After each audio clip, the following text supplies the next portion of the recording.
Quelles sanctions pour Red Bull, Aston Martin et surtout, quand est-ce qu'elles seront connues, ces sanctions? Bah oui, parce que là on se demande tous, on se pose la question, quand est-ce qu'ils vont déclarer les pénalités? Alors ils mettent Aston Martin dans le lot, mais j'avais cru comprendre qu'au final ils étaient blanchis plus ou moins, mais qu'il y avait un autre problème.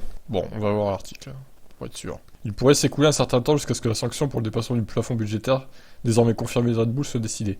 L'équipe autrichienne a officiellement réagi, donc hier on l'a vu, à cause de la cantine. L'instance dirigeante de la F1 a déclaré qu'elle déterminait désormais la ligne de conduite appropriée, mais des sanctions sévères telles que la suppression du titre de Verstappen semblent exclues. Ah, dommage. Parmi les pénalités possibles figure un arrangement convenu avec Red Bull ou un renvoi au comité d'arbitrage du plafonnement des coûts. Les sanctions les plus sévères étant exclues car les dépenses excessives de Red Bull sont inférieures à 5%.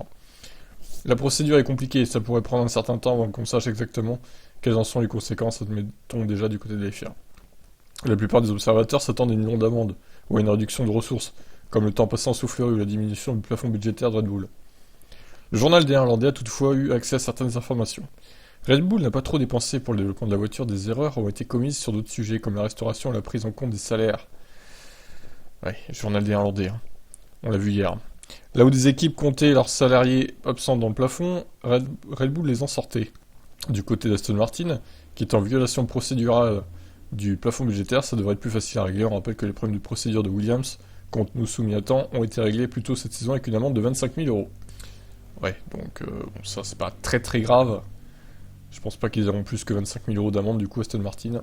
Ça devrait aller pour eux. Quant à Red Bull, bon bah, je sais pas. Je sais pas, ils savent pas, personne ne sait, voilà. Même la FIA ne sait pas non plus quelles sanctions prendre, et surtout quand elles vont les prendre, ces sanctions. C'est beau la F1, hein. Allez, ciao.